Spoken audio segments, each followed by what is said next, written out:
You don't know the power of sci-fi radio. This station is now the ultimate power in the universe. We would be honored if you would join us.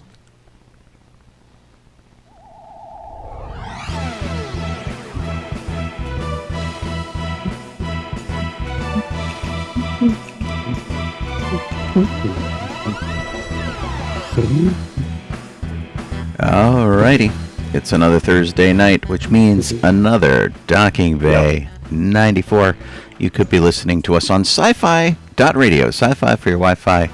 You could be watching us on Facebook or YouTube or Twitch. I'll check that those are working this week. You never know. And I hope you had a great week. I am Sean Obi-Shawn Crosby. This is Jeff Donoho.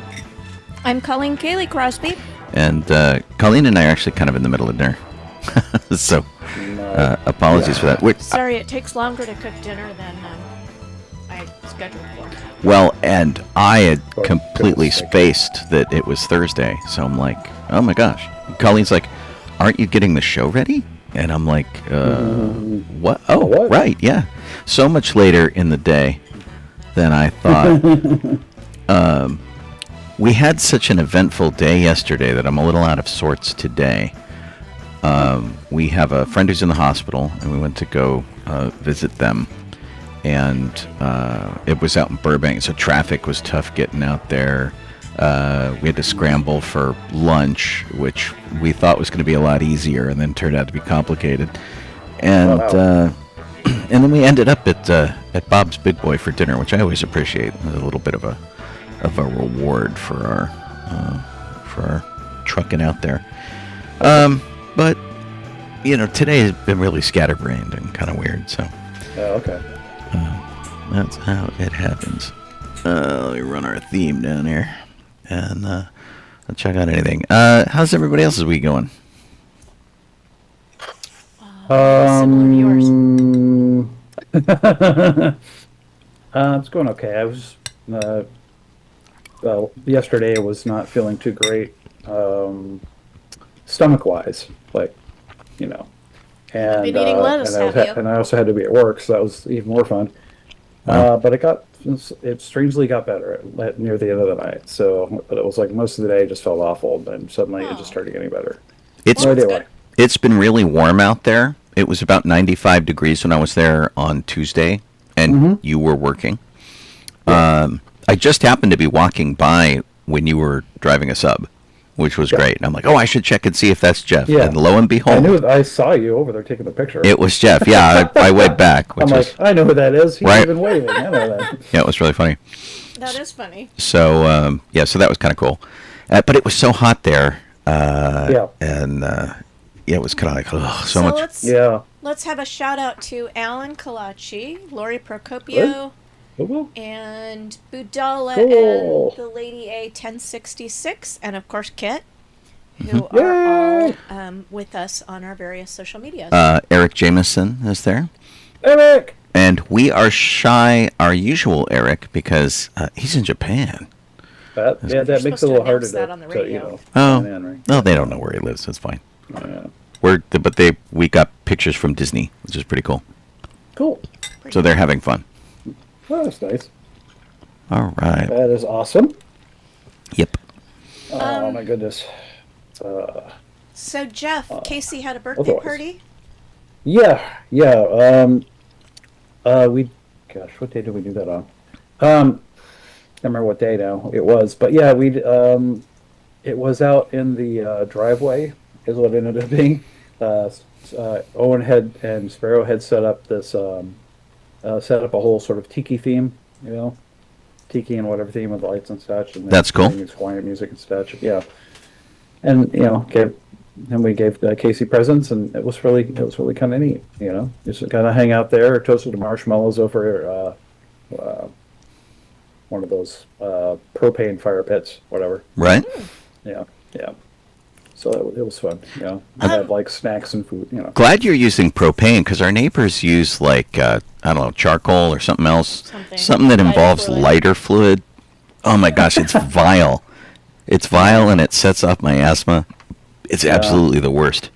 Yeah. And, If I and do a happened normal this fire week. pit, it's going to be like basically just wood and newspaper, to get it going. But that's about as far as I really go.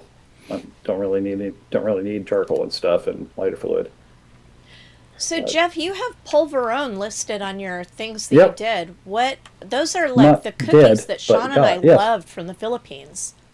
Yeah. Well, because Casey, whose birthday it was, got me had a little container of it. I think it was from Casey's parents or something else. But it's I want to say Javelana maybe. I don't know. Anyway, this little container, which it literally wasn't actually fuller than this. If you can see the side. oh, okay. It was about, there are like 3 pieces in there in addition to what's in there, but yeah. And it tastes really good. It's like it is very much, the last one I had was sort of a peanut buttery flavor. Oh, neat. Yeah. This one is, these are actually more shortbread flavored. Of course, they still taste like exploded powder in your mouth until they paste up, but Yeah. The ones we had in the good. Philippines were almost exactly like chicken nuggets. They were like breaded on the The outside way they looked. and white on the Not the inside. taste. Yeah, they tasted. Yeah. They tasted great. They Yeah. tasted kind of like I don't know, These like look like a very vitamin. creamy cheesecake or something. Yeah, something like Okay. that. They were good. yeah. Yeah. These kind of look like they look like a vitamin C vitamin or something. That's what how the texture looks. Oh, It interesting. looks like it's hard or whatever, but it's not at all. Uh-huh. It's soft. Kind of funny. Yeah.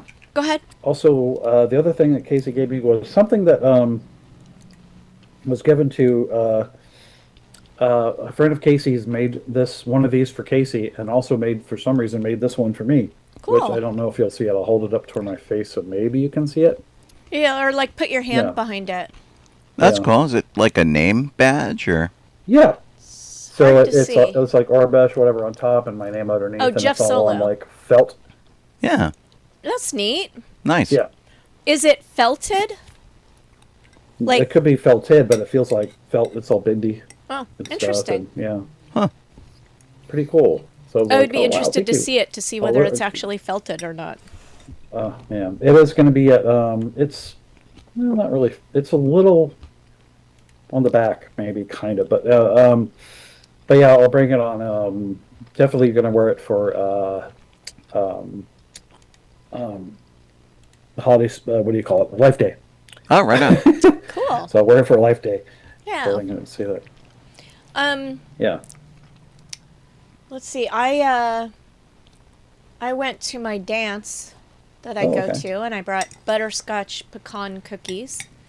Ooh. Because I had made butterscotch pecan cookies to go to the dance the last time, like before costume college, and Yeah. all of the extra dough was scooped, it was portioned and in the freezer. And Okay. I had meant to make that for us, but just with the chaos of costume college, I did not. So Oh, okay. I didn't have to make anything new. I just Yeah. baked off what I had in the freezer, so that was really convenient. And we did we're now in the dance class that I'm in, there's a ball that these classes support, this ball, once a year in the beginning of October. And it is a ball for advanced dancers. And Okay. it was really funny because the person who does the announcements at our classes said, there's a flyer over on the table. If you don't know what an advanced dancer is, it will tell you. And let me just say that some of you who you think you're not advanced dancers, but you really are. And then he said, and some of you who think you are advanced dancers are not. Awesome. So that was very funny. And then we did a dance that was so hard. It was complicated yet difficult. No, Okay. that's not it. I mean, It was- that would be Boring yet difficult. It wasn't boring though. It was, the individual steps were all quite easy, but it was done in rounds, the way you sing "Row, row, row your boat." Yeah. So in English country dance, there are two, you get your partner and you stand in a long line with your partner across from you. And so there's all these people in the lines. And every other couple is like, the first couple is couple 1, the second couple is couple 2, the third couple is couple 1, this fourth couple is couple 2. And so the 1s and the 2s dance together, and then at the end of the set, the 2s go towards the band, go like up the room, and the 1s go down the room. And then when you get to the end, you sit out for a round, and then you come back in as the opposite of whatever you were, and you go the opposite direction. So I was in the second position at the top of the room, and so we practiced once, and then we had to sit out once, and then we had to turn around and do the other side. So it was very complicated, and they were simple steps, but the 1s would do 4 steps of an 8-step dance move, and then the 2s would do the first 4 steps while the 1s did the second 4 steps, and then the 1s moved on to the next dance move while the 2s did the second of the second 4 steps of the 8 steps. So the way you sing "Row, row, row your boat." You come in on the different places. So it was really complicated and yet easy at the same time. It was wild, but most of the people in the room had difficulty with it. But it is a dance that is being done at our ball in October, so we only have a couple of months to learn it. You need to know it. Oh no. Yeah. Should be fun. And then, as Sean was saying, we went to go visit somebody in the hospital, and that was a long day yesterday. Yeah, it's someone we know through science fiction conventions who is unfortunately at the end of life. And they have, through whatever reason, and she can't really tell us because she's not vocal. She has selected Colleen and I to handle her end of life for her. To agree with the hospital and to sign off on what decisions she's already made.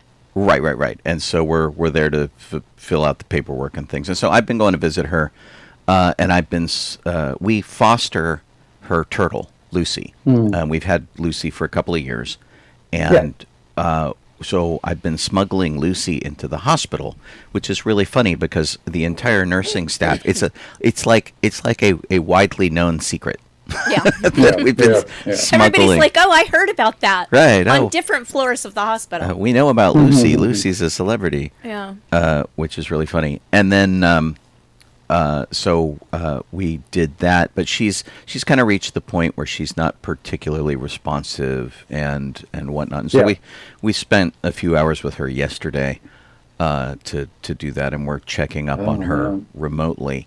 And so it's interesting. It's like it was kind of a surprise to discover that we had been named as her representatives, because she didn't ask us to do this. She just sort of appointed us to do it. But we're taking it very seriously, of course, and whatnot. But it made yesterday kind of stressful. And there were, the driving out, getting to the hospital. They moved rooms while we were there, so they took her from ICU and put her in a room, and whatnot. And so it was kind of complicated. And it was difficult too because we don't know her. We're like not close friends, and so we don't know what would make her most comfortable. And provide the most comfort for her at this stage of the end of her life. And so we're in the room with her, and we're like, do we, does she want us to hold her hand? Or, will that wake her up and make her agitated? Right. And we're trusting her medical team, sort of implicitly, because we're coming in late to this process.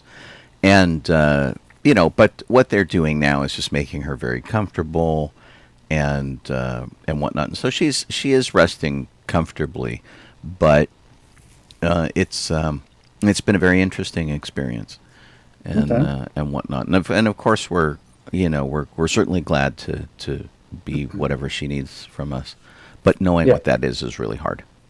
So I would think so. But it was like Sean said, it was nice going to Bob's while we were out in the valley. There are, what did you say, Sean? There are 4 Bobs left in California? There are 4 Bobs left in California. There's Norco, Northridge, Downey, and the one we went to, which is the oldest existing big boy in the world, I guess. It's called Bob's 49 because it's from 1949. And the Bob's Big Boy chain, whether it was called Bob's or you might know it as Elias Brothers or one of the other names that it was franchised under across the United States, it was founded here in Southern California. And our particular restaurant, we feel is like one of the best ones because they seem to observe some of the more traditional menu items and preparation than some of the other ones do. And the decor is more, it feels more like Bob's. Yeah, and Sean and I both grew up going to Bob's. Yeah, that was like a big this thing. Is the one in Pasadena, right? No, it's in Burbank. Oh, Burbank, okay. And it is the one, like, it's in between the sort of streamlined modern style and the googie coffee shop style that was coming in. They're like sort of just in between these two things. So it's a little kooky and it's a little fancy. So it's kind of interesting. I'm trying to dig up a nice image of the outside of it. I took a bunch and then of course I didn't download them because I'm a bonehead. Oh, okay. But they run the neon across the building and it's got the old signs. And this place has a car show every Friday and Saturday night, I think. And I've been to the Friday night ones. I think it's just Friday nights. It may just be Friday. But we saw a sign that I thought said Saturday. Oh. And then that's one we've been to a lot, isn't it? Yeah, that's the one that if we go to a Bob's, it's usually the one that we go to. That's what I'm thinking of. For some reason, Pasadena's in my head, but yeah, that one, yeah. It's, more or less in that same geographic area. Yeah.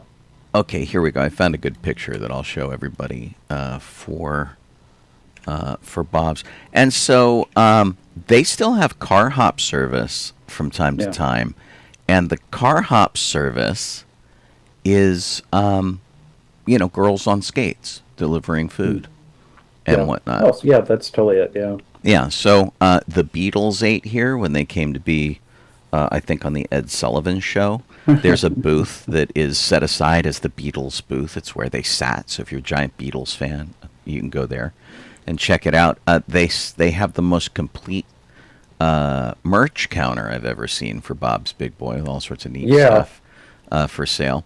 But the food, Colleen and I were talking about it while we were there. It just seemed a little better than some of the other locations. Like I like the Downey location. It's really nice, and they observe some history there too. The Downey location used to be a different restaurant called Johnny's Broiler, and it got taken over and redressed as a Bob's. And they've framed old uniforms on the wall from the 70s, and they've got a wall full of the comic books that you used to get. Big Boy and Dolly and Nugget, I think was the name of their dog. And they used to have a free comic book every time you went in as a kid. Yep. They'd give you, which was super cool. I thought the Nugget was the name of Richie Rich's dog. Oh, no, that's Dollar. That's Dollar. Yeah. Yeah, and that's exactly the process I had to run my head through. Yeah. Going, wait, is he Nugget? Is he Dollar? Which one is he? I'm pretty sure he was Nugget. And, it was a kind of a nice experience. With lots of tourists there. It was very busy. And it took about a half hour to get seated. And they were in such a hurry that they were just throwing food on the plate, which, the presentation was still pretty nice. And that the hamburger for Bob's is a big double-decker, which is really terrific. And it tastes exactly the same as it did when I was a little kid. Cool. Nothing has changed there. But because they're in a hurry, like we got way more fries than we could handle. Our salad Of course. Our was salads were huge. gigantic and also with too much blue cheese dressing on them. Yes. It's like they Way took too much. one container of blue cheese, like a jar that they had, and put half of it on mine and half of it on hers. Boy. It was way too much. It was really crazy. And then, of course, we had the fudge cake. And the fudge cake is way better than at the other locations. It is, because the cake itself is better. It's better, yeah. And this is kind of a cheesy way to show y'all what the fudge cake is, but I'm gonna do it. I'm gonna do it anyway. This is what the fudge cake looks like. It's like this tower, and usually it's like a slice of ice cream. It's nobody else. It's a big scoop of vanilla ice cream in the middle, there, and hot fudge cake on the bottom and the top. It's an amazing creation, and Wow. yeah, we loved it. So we had a really great dinner, and I've got a lot of memories associated with this place too. Going there, George Barris, who created the Batmobile, we went to his funeral, and then a whole bunch of us took over the restaurant with our cars, and we came back from his funeral, which is a thing that George would have really liked. We've been there like after all sorts of events and things like that. It's a neat place, and a really cool throwback to have a restaurant that's kind of that neat and is that old and is that respected by the owners. Yeah. Still, so yeah, it was There nice. there was a Bob's over by when I was younger, living at home still in Huntington Beach, which was basically the outskirts right next to Fountain Valley. But they were not actually near the beach at all. But there was one there, but near our house in the local four corners of shopping, groceries and stuff. So got to go there a few times. I think there was something like 250, no, it might even be 450 restaurants in the country at one point. And they were everywhere. Like we had one in Gettysburg when we went to Gettysburg. They were all over Pennsylvania. And Colleen and I traveled to visit her family in Michigan, and the Elias Brothers chain was operating Big Boy. Okay. Well, and the reason why Big Boy and Elias Brothers is so special to my family is that my grandfather had the job of reupholstering all of the Big Boys, the Elias Brothers, in Michigan.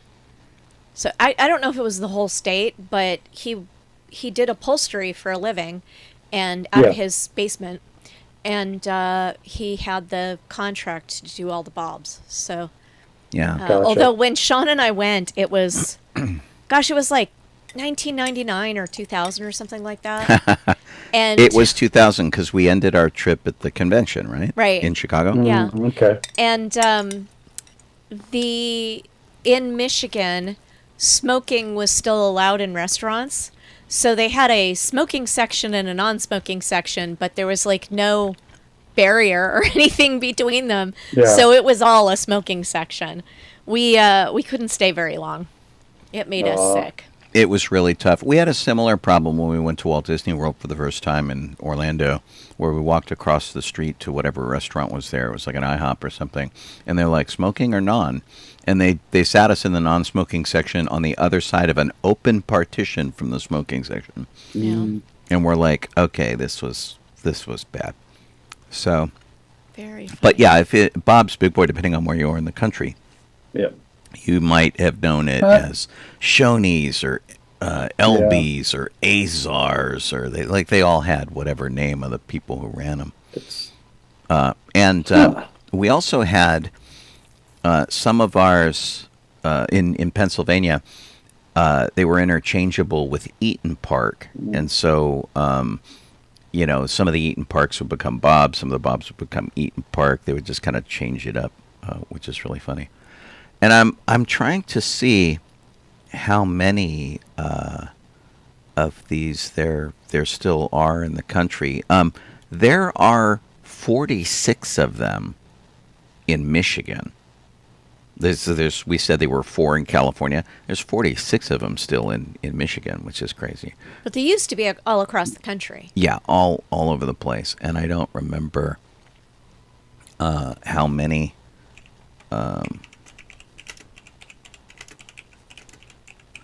Were there at like the height of it, but it was like I remember it being somewhere in the name. I was trying to look up how many big boy restaurants were at the height of its popularity, and they came back with, Bob's Big Boy can be up to 13 feet tall. Oh, okay. Sometimes the AI isn't always the best. Now, I found in a search on Google that threw me into a page on Facebook that I'm not part of the group of, but it shows a picture of the Big Boy statue with a little bit of the restaurant behind it where I went in Huntington Beach. Wow. Oh. So it's like, all right, there it is. Yeah. Oh my gosh. So, no, whatever I read yesterday when we were sitting at the table was apparently incorrect. Or what you're reading now is incorrect. Or whatever. It says here that the American Business History Center says that the Big Boy brand had topped 1,000 locations by 1979. Oh boy. It's a lot. Yeah, that's kind of crazy. And this one says maybe about 930. So I mean that's way more than I thought. I thought there had been something like 450 or something maybe at the most. But man, and we loved our coffee shops a lot. You guys remember like Sambo's? There's still one Sambo's left. But Sambo's became one of those casualty of cancel culture, where it was based on a story that, depending on the incarnation you read, was pretty racist. It was pretty awful. Yeah, but in the base of it, I think the one that's around is the original one in Santa Barbara, and Sambo. The name of it was actually the 2 names of the founders. And they put their names together, came up with Sambo, and they went, oh, wait, there's this story with this mascot with the kid and the tiger. But it was a pretty racist There thing. is no longer a Sambo's in Santa Barbara. Oh, yeah? Okay. Yeah. Who is it? The Lady A and Kit are both talking about A&W. Mm-hmm. A&W. Oh my God! Their onion rings and love that A&W root beer in the icy cold mug with the mug would have just this little thin sheet of glass around, not glass, of ice around the glass. So good. A&W. If you were a fan of American Graffiti. A&W is the restaurant that George Lucas used to hang out at, and so when you watch American Graffiti, and they're like, "Oh, Mel's Diner" and whatever, he didn't hang out at Mel's. He hung out at A&W, and on our way up to San Francisco and back from San Francisco, we have made some stops here and there at A&W, and unfortunately that one has closed. They just kind of man. Yeah, it was really sort of a. We got there just in time. Yeah, we did. Here's a picture of the H-wing, the first Star Wars car we had coming through there, and at this A&W, up until the day they closed, they still maintained roller skating car hops. So they would bring you your food on skates. And over in the side, they had like a bear mascot. And they had a big play yard with a little bear mascot in it and things like that. But we had one that we used to go to when we were in high school, because there was one sort of down the Caneo grade towards Camarillo and Ventura, and we would always stop there. And it was like In-N-Out, basically. It was like a shack that you got hamburgers out of, and then you would eat them in your car. You would eat them at like a table, and it was always really good. Always just absolutely loved it. The root beer floats were amazing. Really enjoyed it. And I'm sad that this location is gone. It was always really fun to stop in. But that said, I'm glad you got to go. I'm glad Colleen got to go. Yeah. That's pretty neat. I love the old school stuff like that. And Don wanted to say hi. He's listening with Susan. Oh, hey, Don. Hi, Don and Susan. Woohoo! Laura had asked what you made for dinner. Oh, I first of all, let's say hi to Laura and Chris and Mela. Yay. And see if I missed anybody else. I don't know. What? Oh, Eric Jameson. We said hi to him. I made something called egg roll bowl for dinner. It is any kind of ground Crunchy, meat apparently. with onions, carrots, garlic, cabbage, and I put a little bit of water chestnuts in there as well. And then there's soy sauce and green onions, sesame seeds, a couple of spices. I used 5 spice this time instead of ginger. And you just cook it up and serve it over a little bit of rice. It's really good. I also had some egg roll wrappers that I put in the toaster oven, and I thought the toaster oven, it got to the brownness that I wanted. And I thought the toaster oven was off, and it was in fact on, so I burned the crap. Oh. Dun, dun, dun. And it made them crunchy. Yes, it made the only ones that were edible and not burned black were in fact crunchy. Yeah, it was really good. Yeah, so the house Nice. was particularly spicy smelling. The meal itself was more subtle than I expected it to be. I know I've had this before, but Yeah, I haven't made it with 5 spice before. In fact, I opened this jar of 5 spice and it's never been used. Oh, wow. Yeah, so All right. I thought I need to find other things to use it in because it made the house smell good, I thought. Nice.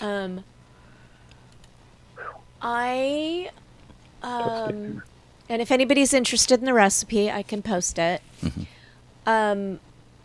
Lots of people on our pages are remembering the Bob's that they went to when they were younger. And also other restaurants. Shoney's in Williamsburg, Virginia, which is a Bob's location. That was a big Pea boy. Soup Yeah. Anderson's.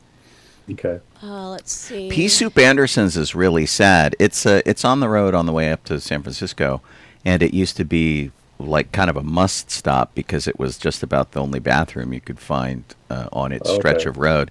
And of course, they were famous for pea soup. If you liked that, some of us didn't. But the rest of the food was okay, as in the coffee shop style. I like pea soup. But the problem is, did you like pea soup as a child? Yeah, because my stepmom Used to make it? all the time. She'd make it. Oh, Yeah. And nobody in my family made it. Anyone in my family who made it didn't know how. It was not pleasant. But Pea Soup Anderson's closed up. Somebody was going to renovate it. They had plans for the land. They were going to do something or other. Nobody's done anything, and now it's just a big vandal party spot. The whole restaurant and everything is just destroyed. Somebody stopped by and took pictures about a week ago that I saw online, and it was pretty sad.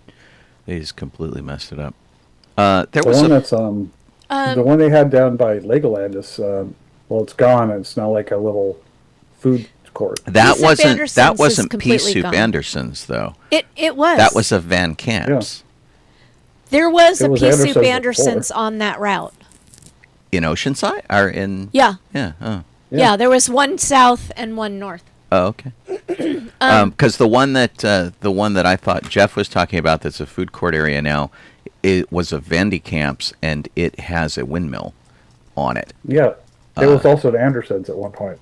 Oh, I don't remember it being in Anderson's at all. I just remember Van Camps. So Anyway, Yeah, it's Colleen and I stopped at a place. We used to do some Renaissance fairs in sort of Central California, and we would stop at a place called Perco's. And Perco's was really fun. It's just a little coffee shop, and it had the weirdest hours. It was like 11 to 2:30, and I'm like, how do you stay open? Because we're like, oh, it's a Perco's, we should stop, and we'd stop, and they'd be closed. Yeah. And then they would shut down in the middle of the day. Sometimes they would open for dinner on the weekends, and so they'd have like a siesta in the middle of the day. It was the weirdest timing. But yeah, Perco's named after the percolator. It was like a hardcore coffee shop. Gotcha. And then other people were remembering Baker Square and Coco's. Yeah. Right. And the Big Yellow House, which was it was just south of Santa Barbara in what is just south of Santa Barbara? Carpinteria. Carpinteria. When you were a tiny child, they would weigh you and charge your parents based on your weight. So going in with rocks in your pockets was ideal. No, because it would the cost more. less you weighed, the less you paid. So they would just weigh you in general. They wouldn't weigh you on the way in and on the way out. No. See, that's how I would do it. It's like, how much heavier are you now that you're leaving? I wouldn't weigh people at all. It sounds like a horrific idea. But, as a little kid. Oh, it's children. Children don't care. Yeah, well, some of them do. Yeah. But, yeah. That's really funny. There was an A&W that we stopped at basically all the time when we went from Southern California back up to San Jose area, Sunnyvale, like on the 5, and I don't think it's there anymore, but it was somewhere somewhere around, what was it called? I have found the history of all Pea Soup Anderson's locations. Okay. Buellton, Santanella, Carlsbad, which says it was operated in the 1980s, famously featuring a large windmill, which is now a food hall. So they took over Van Camp's. Yeah. Got it. Mammoth Lake, Selma, and occasionally they had other places. It's a very weird little entry there. But those were their main restaurants. There was one that was, if you're going towards San Jose, that you on one of the highways, it would say, take this to get to there. So that was long gone. I mean, Buellton Buellton is the one that we know. Yeah. And the one that I was very specifically talking about. Yeah. I can't find any open A&W restaurants. I don't know if there's any left at all. Someone says they believe there's a Bob's in Norco. There off is. The 15. That's one of the. That's one of the 4. Oh, okay. I mentioned that when I listed them off. As Norco has actually invited us up to have car shows there in the past, which has been pretty nice. And there's one in North Ridge, which is located in a parking lot that I used to work in. There used to be a Crown bookstore when Colleen and I had first met and we first moved in together. I'd ride my bike up there and work at the bookstore, and there was no Bob's at that time because, man, we'd have eaten there as often as we could afford it. But now there's one, and it's a little creepy. As far as the Bob's go, I mean, it's like it's a Bob's in name, and it's got some neat history on the walls, but it's also kind of run down. Yeah, and it's not. It feels like a Bob's from the 80s more than a Bob's from the 50s. Right. Well, and not even so much that. It is a Bob's Big Boy in the same way that a 50s diner is a 50s diner. Yeah, exactly. It's like you walk in and go, oh, it's a 50s diner. Yeah. Because they're like, we are tributing the 1950s. This is a tribute to Bob's. Okay. Going back to Pea Soup Anderson's for a moment. Sure. The AI has said, if you're interested, I can also share the recipe for the famous split pea soup. So, Jeff, let me know if your mom didn't leave you a recipe to work from or share a recipe with you. True. Or more details about their mascots, Happy and Pee-wee. Happy and Pee-wee. Yeah. I see. Oh, where is this one? I did find a couple of A&W restaurants, but they are... here's one in Yermo. Yermo's on the way to Vegas. Okay. on the road, and there's another one in Baker. Baker is also on the way to Vegas. So they're along the 15. I've always found it sad, though, when you go into a Bob's and you order root beer to have in the restaurant, and they give it to you in a paper cup.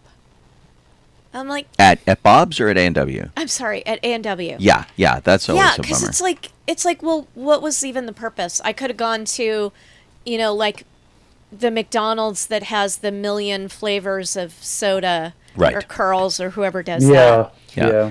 You and want, gotten a root beer. You want A&W root beer served in a frosty mug. Yeah. That's the tradition. Yes, that is the tradition. And, for me, I want onion rings, too. Yeah. Oh, completely. Their onion rings were amazing because they always overdid them.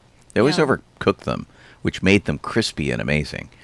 But, yeah, there are some places, like when we went to Bob's Big Boy, we have to get either a cherry Coke or a vanilla Coke.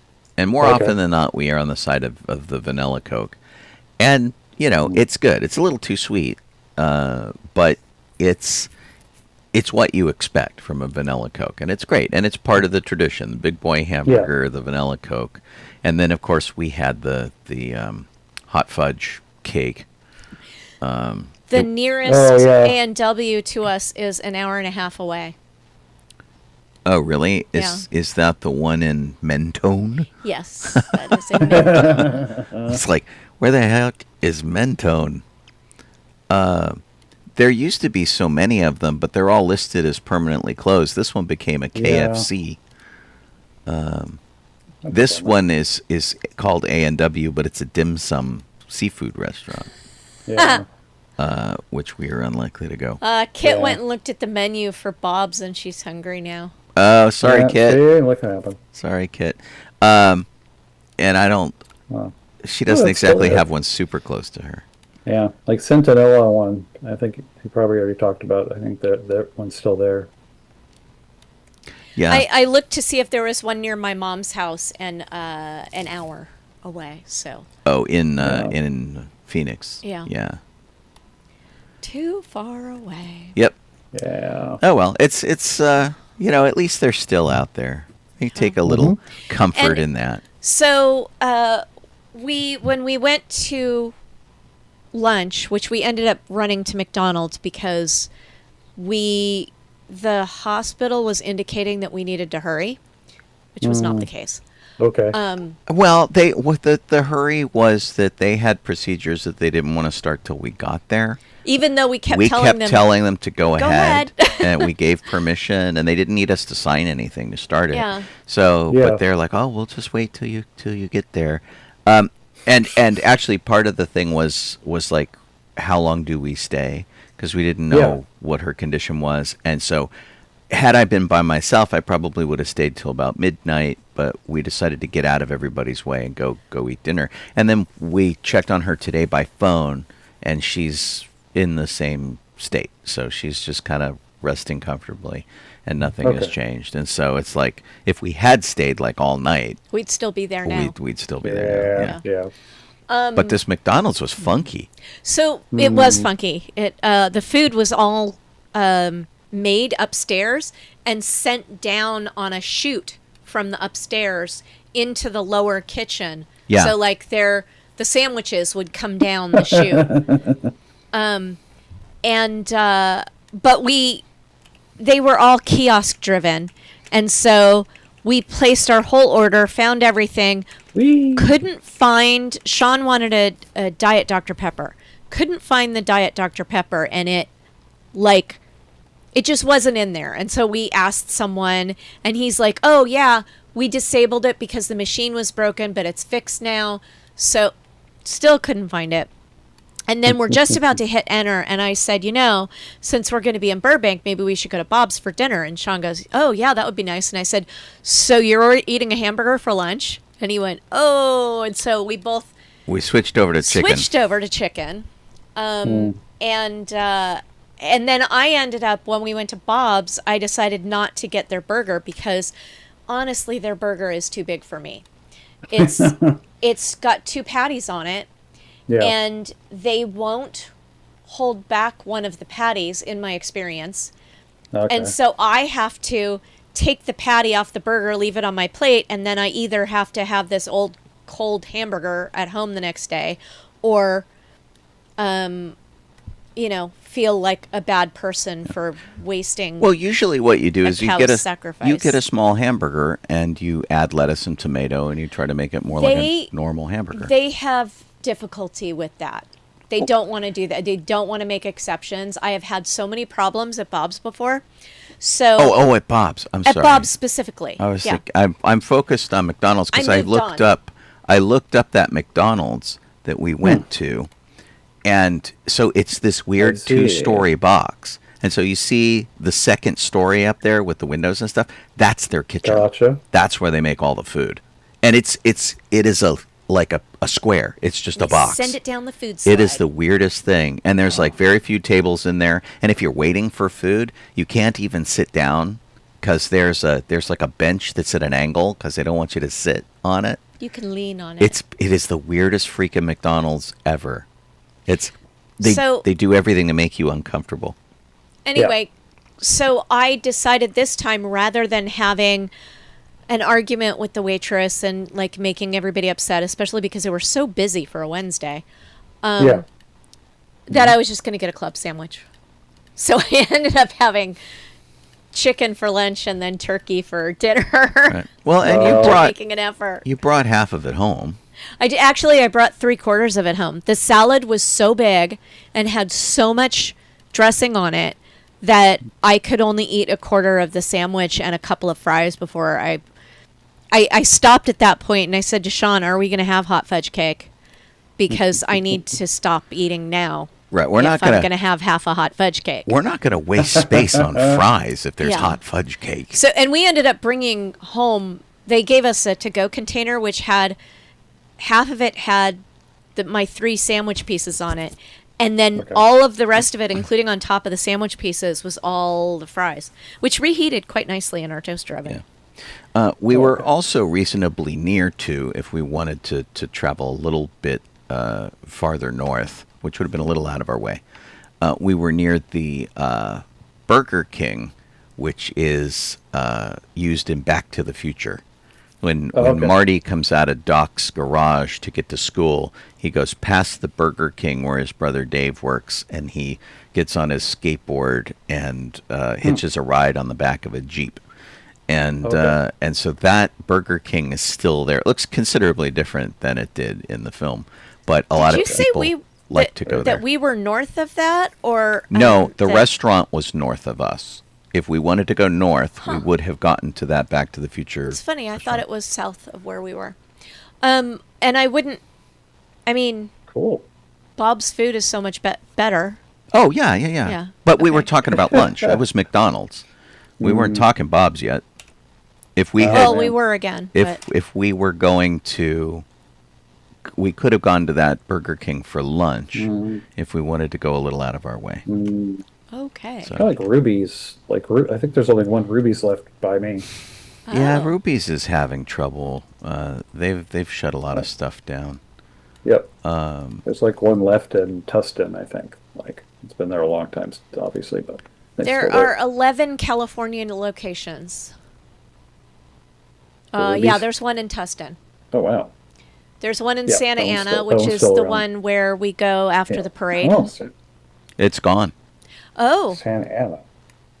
Yeah, that Ruby's is gone. Yeah. Oh, I'm wrong. I'm sorry. But there's one in Santa Ana. Yeah. It's at the John Wayne Airport. It's not the one where we go near the parade. Right. There's still one on the Balboa Pier. Location. The one in Anaheim is the one for the parade. Yeah. All gone. Yeah. There's one in New Jersey. Yeah. If you look up Back to the Future Burger King, that Burger King will come up. Oh. And the most disappointing thing over there, there's an Aldi over there now, and there's a Home Goods, but there was a Toys R Us there that was really great, and it became a Hobby Lobby. Wrong. I'm like, boo. That's like the complete opposite. Yeah. The heck? So very rude. Yeah. Oh well. Crap, Nitley. Anyway, it's been a busy week to be sure. I went to Disneyland. You also didn't talk about your Saturday morning. Right. Well, that's true. I went to Disneyland, and Disneyland was the end of the 70th anniversary. So they had the 71st birthday last month, and they took out some of the stuff that was like the little magic key portal things that you could do, and the magic band things were coming out and all that kind of stuff. So some of Disneyland's kind of boarded up as they returned that back to what it was. And so I went in for just a couple of hours to finish up one of those magic key things and then get out. And I went there because I had gone to an estate sale that was 2 miles away from Disneyland. And the estate sale was for a guy named John Marco. John Marco was just about the first guy to start making replica Star Wars props in 1977. He used to make hot rods. He had a car shop, and he would machine parts for cars and help people tune their cars up into hot rods. And then he went and saw Star Wars, and he basically went, "Okay, I'm doing that now." And so he started making stormtrooper armor in his home oven. Nice. He made replica blasters and stuff. And so, because of like some kind of confusion, I didn't know that he had passed away back in May. And even though we have a lot of friends in common, he used to come to charity events that we used to do together with the Rebel Legion and the 501st. He would bring his R2, which might have been the first R2 in the country. He built an R2 right after the movie, which was amazing. Wow. And his second R2, he based off the model kit, so it has all the weird inaccuracies that the model kit has, but life-size. So like a red eyeball and stuff like that. It's really funny. He was a really talented guy. He made a Treadwell droid, a bunch of scrubbers and mouse droids, and he always had RC droids. And he made costumes. Empire came out, and he did Boba Fett, and he did Vader stuff, and he was pretty skilled, pretty talented. And I hadn't heard that he'd passed away. Some of my friends that we have in common didn't tell me that he'd passed away. Yeah. And I knew him especially from the late 1980s when I was working with a guy who also made prop replicas for Star Trek and Star Wars and Logan's Run and all that kind of stuff. And we had a pretty friendly competition going to the point where we would add little things into our design so that we knew if he had like recast them or something, and like that kind of thing. Yeah, he was like this sort of very passionate fan who was also kind of grumpy all the time. Aww. But you know, I liked him. He had a brass C-3PO costume that he made, and he actually made it out of metal, which is crazy. Gravy. And I had been thin enough to wear it back in the day, so I got a turn in it at a convention, which was really fun. And anyway, so I thought I'd go to the estate sale and talk to some of the people who knew him. I didn't buy anything. They had a lot of medieval stuff for sale, a lot of weapons and swords and things and stuff from his house. And they had all of his Star Wars fan stuff. I think the R2-D2 sold while we were there. Yeah. Somebody came in and bought it, for multiple thousands of dollars. Yeah, that's what I figured, yeah. But they are going to have a second prop sale once they sort all that stuff out. And it was fun. I talked to like his neighbors, a bunch of people who knew him from various different walks of life. And so, it was kind of like having gone to his memorial service and, trading stories and that kind of thing. So that was kind of fun. So I stayed there way longer than I thought. And then I went to Disneyland and I stayed there longer than I had hoped to. And I sort of ate up my Saturday. And then my second trip to Disneyland on Tuesday, so much stuff shut down. Haunted Mansion's closed, of course, for the Halloween transition. Halloween is in full swing. Oh, yeah. All the merchandise has been given over to that. And it's like, I really wish they would bring back Ghost Galaxy or Space Mountain. Maybe it Man. was interesting. I don't know. I'm not a fan of the music for it. But yeah, I mean, it was sort of a spooky take on an already dark ride. So, and they certainly bring hyperspace mountain back with enough frequency. You think they could just change the projections and the music, and they'd be done. Exactly. Right? So yeah. But I remember just thinking it was okay. Yeah. And they didn't bring it back very frequently, so I don't know if anyone else went, "Oh my God, that was the best." I thought it was neat because, I mean, you're in Tomorrowland, and what else is there that's in Tomorrowland that's a Halloween theme? Well, I mean, Like nothing. sci-fi and Halloween don't exactly go together very well. I mean, unless you're doing aliens or something. So, I don't know. It works. Anyway, but yeah, I enjoyed the estate sale. I'll go back for the second one when I find out, and I don't think it's that far from you, Jeff, if you want to go. Okay. And see what they've got, because there was all sorts of stuff in the garage. Like, all of his tools were for sale. So, like, if you wanted a drill press or a lathe or a whatever. Yeah. But most people were going through the home goods stuff, and I don't even think they sold quite as much of that as they wanted. Oh my gosh. So it was. How much for this couch? Yeah. And the sale didn't last very long. It started at 8, it ended at noon. And I got there a little early. They just let me in to wander around. But he's got boxes and boxes of projects and stuff. And some of them I recognize from 40 years ago, which was really kind of interesting. So, it's, same stuff he just kept making over and over again. Or you could also see a projection where, like, this was the thing he made in the 1980s, and then this was the thing he did in the 90s and the 2000s. And you could see things get better. Which were kind of fun. It's neat to see that kind of progression. Yeah. Yeah, totally. But I think that was all my weekly stuff. Okay. That's cool. Cool. And we were almost at the top of the hour. yeah. There's I'll tell you. Yeah, I think we can stall for 3 more minutes and then go to the top of the hour. And move frequent Falcon Flyer is looking flustered. I had a hell of a week, Bertley. What a day, what a week. Yeah, sounds like a hell week. That's no good. Probably very toasty up there. Linda Bowden, she said that her mom had Tuesday. Her mom had knee surgery, and Tim Niehaus had a heart a month ago. They're doing fine. My gosh, glad they're doing fine. Yeah. That's a pretty big deal. Yeah, that was on YouTube. So. All right. So you know. Excellent. Yeah. Ow. There was something. And then I spent time today drawing that little. The Orange County Ghostbusters are trying to figure out what kind of merch they want to create and such. And so they put up like maybe T-shirts or something. And so Rosella saw that and she says, "I have an idea." And then she sent me a message. And so I looked at it and I was starting to. I'm like, I got an idea what I can do with it. And Aubrey said, "I don't know, holding oranges. I don't know. Maybe it'd be better if she was juggling them."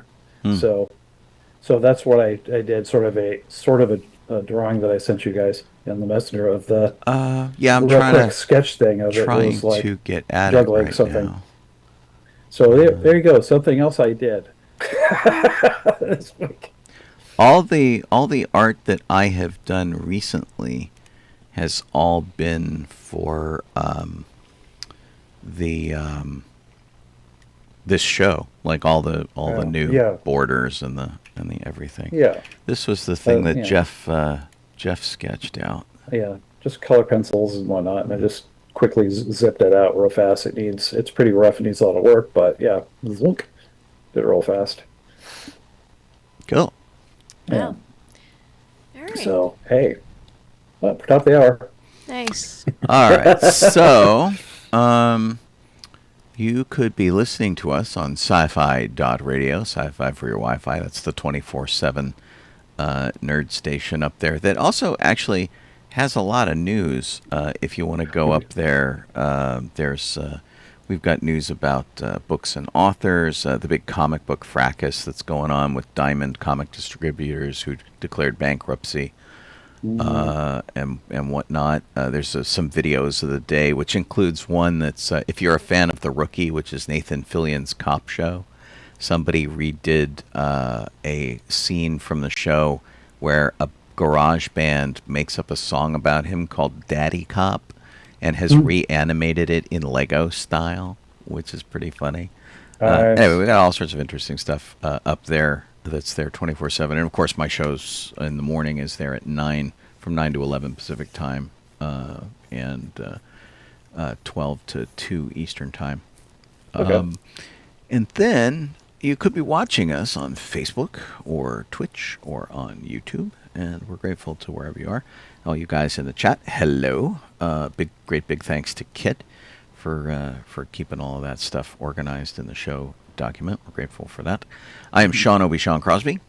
This is Jeff Solo Donoho. I'm Colleen Kaylee Crosby. And thanks for hanging out with us on a Thursday night. We starting with Star Wars? Yeah, I guess so. Go for it, Jeff. Okay. So we have only 2 birthdays this week. Our first one is August 10th, 1929. Peter Diamond, he was stunt coordinator for Star Wars. He was born. Among many other things. Yeah, many other stunt and whatever else. But yeah, 252 things that he did stunts for. So right, not just Star Wars. Well, because he was a stunt coordinator. He was a fight arranger. He taught people how to use various weapons and things. Yep. And he is one of those guys. When did he pass away? Like 2004, something like that. Yeah, 2004. And so his career actually goes way back to the 1950s, where he was doing the Three Musketeers and the Knights of the Round Table and things like that. And, you know, he was doing fight stuff. He was doing stunt stuff. He got blown up a lot. Yeah. And he's like, he has 116 acting credits, too. So it's not just stunts. So, right. Yeah. SWAT team member and Superman Quest for Peace. Right. Well, and so, he was, if he was an actor in something, more often than not, something happened to him, too. He got beat up or he did whatever. Yeah. But he did stuff in Highlander, a number of the Superman movies, I thought. Yep. Basically, it was stuff that shot in England, where he was at. But he did The Mask of Zorro and things. And I was looking to see how far back he went with that. And so he's even credited as like an actor under stunts stuff. Yeah, back in the 50s. He was, if I remember correctly, he's the guy in Raiders of the Lost Ark who climbs across the top of this truck to get Indy, and then comes in through the window, and they have the big fight in the middle of the truck cab. I'm pretty sure that's Peter Diamond. It's like very unique and focused stunt. It was really pretty neat. Yeah. It doesn't say in the acting one what it is. It just says stunt arranger or something, I think. Yeah, which is the right one? Which is funny. He was in the Jeeves and Wooster show with Hugh Laurie and Stephen Fry as a police officer.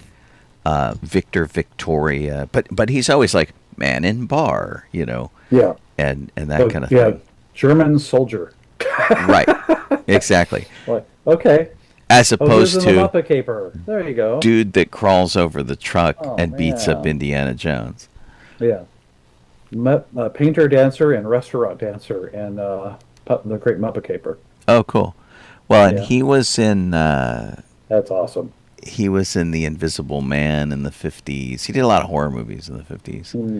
And it was pretty cool. So, he wasn't he one of the swords masters on The Princess Bride? It was like Bob Anderson and Peter Diamond, I thought. Could be. Yeah. So. I mean, I don't know if it. Oh my God, why is this like this? I just have. It doesn't really list him as anything other than just stunts or actors, so I'm not really sure. Prop department type thing. Yeah. What it would be. Like IMDb doesn't cover everything, but he probably did. There's a great quote for him regarding Star Wars. He says this: "I remember Mark Hamill and Carrie Fisher had to swing across this huge drop in the movie. We didn't use stuntmen. During one of the rehearsals, the buckle holding them up gave way and they almost fell. When we got them down, they both refused to do the jump completely, scared witless. So in the end, I convinced them there was absolutely nothing wrong with it, and they went ahead and they performed the stunt. Of course, I'd lied completely. The buckle was not safe at all, but we had such limited time, I'd be surprised if they knew that today." Oh my gosh, yeah. I Yeah. wouldn't let you do anything dangerous. Right. We're looking out for you. That's pretty great. Second birthday, last birthday, August 13th, 1932. John Berkey was born. He's an artist. But he worked on for Star Wars, looked more like, I don't know if this was actually posters, but I remember that these were like part of like a DVD or something set at one point. Well, so what he did is like the concept art kind of stuff. And I'll show you this because it turned up on some of the book covers for Star Wars. Yeah. They just kind of went and did it. But you can look at them. They're very stylized because they are unfinished. Yeah. And so this, like you have seen this piece of art. It's been on the Star Wars novelization. And it's like Vader's lightsaber isn't finished. Luke's got a yellow one. The ships are very vague. The Death Star also kind of very vague. Nothing's like really solidified yet. And he just did like a quick and dirty to go, is this what you want for a poster? And then they ended up sort of like not using him for that kind of stuff. But then they used his art for other things. Yeah. And some of his stuff makes me laugh. Like, I'll show you this one because it's it makes me laugh every single time. Because if you look carefully at it, there are more than one Millennium Falcon in this space battle, which is super, super funny. Yeah. Kind of zoom in here, and there's one down here kind of on fire. There's one over here coming in with a squadron. It's like, why are there so many Millennium Falcons? They really want you to see them. Yeah. Excuse me. Anyway, but a talented artist to be sure. His the covers he did for books and stuff were actually pretty neat. But they look like he liked making very large ships or space stations or something. Is probably what mostly all he did. Right. But actually, you know what? Neat, I think I have a piece of his art. Hang on a second. I'm gonna go get it. Oh dear. Oh, he's off. Oh, he's coming this way. He's. Oh, that was quick. Is it the Found Star Wars one? I knew exactly where it was.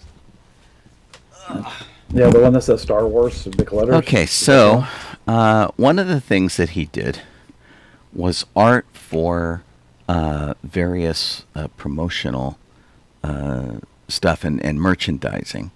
And so I have this. It is still sealed in its plastic case. I don't know if it's worth anything, but it's old. I don't know if there's a date on here, but it's probably 1980 something. But, you know, if you're a nerd, you would recognize this as a Atari cartridge for the Atari 2600 game system. Yep. This art is his art, which is super cool. Yeah. And so he did a bunch of these for different games. The game itself, on the other hand, not particularly impressive. You just sort of couldn't. flew around and shot at AT-ATs. Right, but it wasn't very dynamic. It was like a side scroller. None of this stuff was really, really cool. I mean, gosh, it was a pain to take down one of those in that game. There was a secret spot you had to hit in order to right behind take the neck. down. Yeah, there's a little spot behind the neck. But anyway, I mean, it was Star Wars. We could have it in our house. We were grateful. And so this is still wrapped in its original plastic. God knows why. I think because I got it after that. And there's no date on it that I can see. There's lots of trademarks for like Sears Video Arcade and it also says that there's 32 game variations, but they're all the same. They're almost all identical. It's not like they were like wildly different. Anyway, I realized 1982. I found the date. So this thing's like what, 44 years old? Yeah. Still in the plastic, baby. I'm not much for weird collectibles. I just liked that and never had a reason to open it. Unopened on eBay. Right. Let's see. There we go. Back here. All right. I see. Yeah. All right. What else we got for anyway, Star that's Wars? John Berkey. So we have the regular stuff now. So we'll skip ahead to that. August 13th, 1982. Star Wars was re-released a fourth time in the movie theaters across the U.S. and they had a trailer for Revenge of the Jedi at the time. Right. Yeah. And there was a poster that had come out that for like The Empire Strikes Back or something that had Revenge of the Jedi in the corner, and it was just so weird. And then the name like Return of the Jedi. Why did they change it? Yeah. Because Jedi don't take revenge, apparently. Yes. Yeah. They don't seek revenge. It's like, you didn't figure that out at the beginning, George? Yeah, it took you like 3 years to figure that out? You're the creator, George? Right. Secondly, August 11th, 1997. That's when Anatomy of a Dewback was streamed on StarWars.com. One of the many, I think, documentary things that they were making, but much like they did for Episode 1 and stuff, but right, a little prior to that.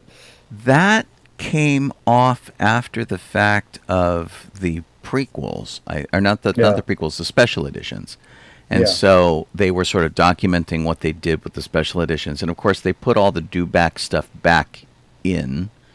That George wanted to have originally. The scene where they're like, "Look, sir, droids." They had these very static-looking Dewbacks, and then they replaced them with computer Dewbacks that were marching in the background and stuff. So they were. It was like hot on the tail of like Jurassic Park and stuff. So like, oh look, they're changing the anatomy a little bit of this guy and more dinosaur-looking. But yeah.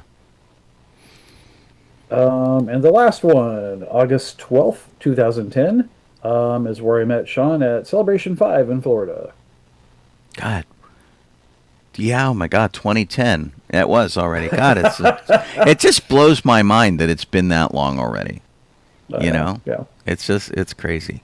It all compresses over time. But yeah, that was right as they were shutting down Star Tours to revamp Star Tours with the new system that we have now.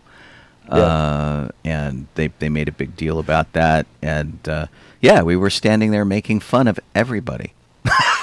I think you had met Gregor on the bus, and then I went to go find and meet Gregor, and that was that. That was pretty funny. Yeah, I remember when we met Gregor, we were walking from Comic-Con, like up the street to find a restaurant or something. We met Gregor in Horton Plaza.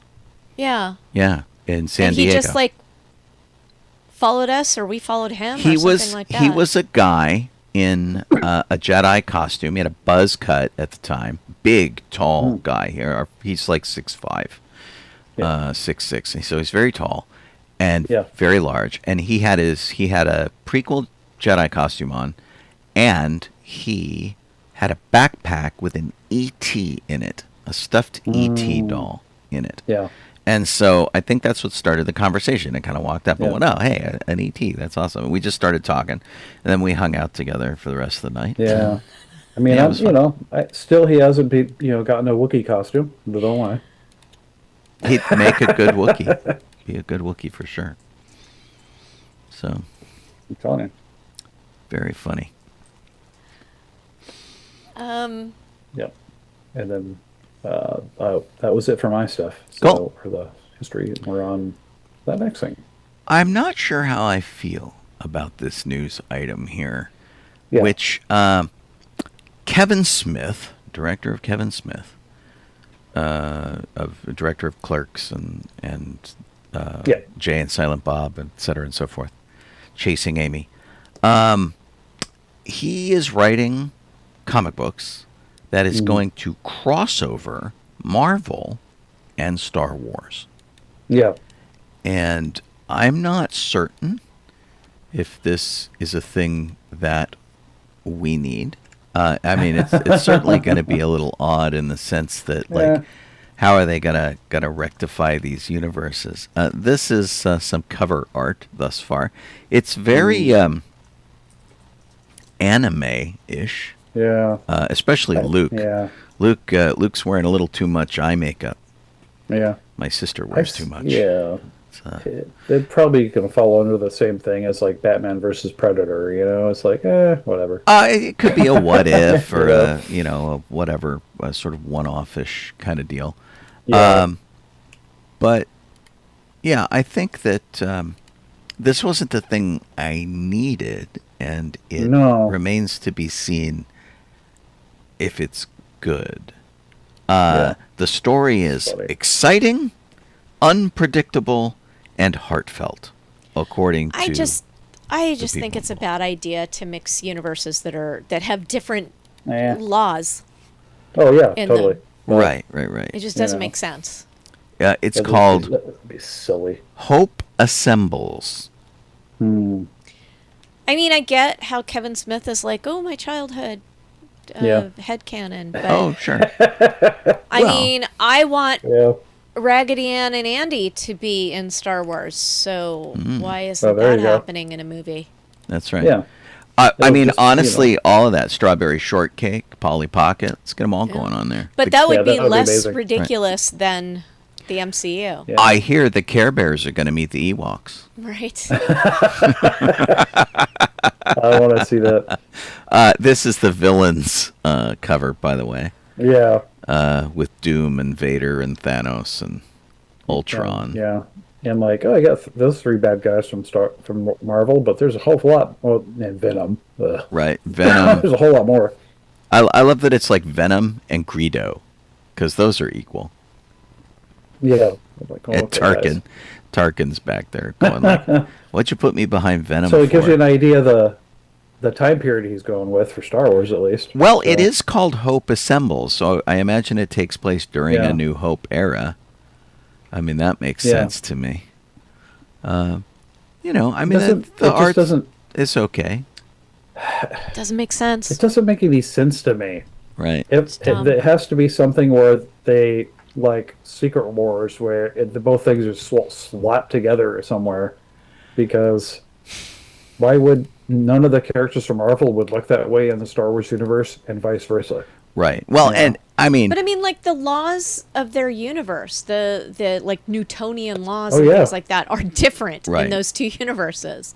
yeah, we haven't come across anybody who can fly without the ability to Yoda, using. No, I mean, people Does can jumping? They can jump. People can hover The and force jump? stuff. Like you could make yourself levitate with the force, but like flying. I'm not so sure. And honestly, know. there are Star Wars equivalents to these things. Like you can look at Doctor Doom and go, well, he's Vader. And you can look at Yeah. Black Widow and go, well, she's Mara Jade. And there's like, you could draw Yeah. lines between some of these people anyway.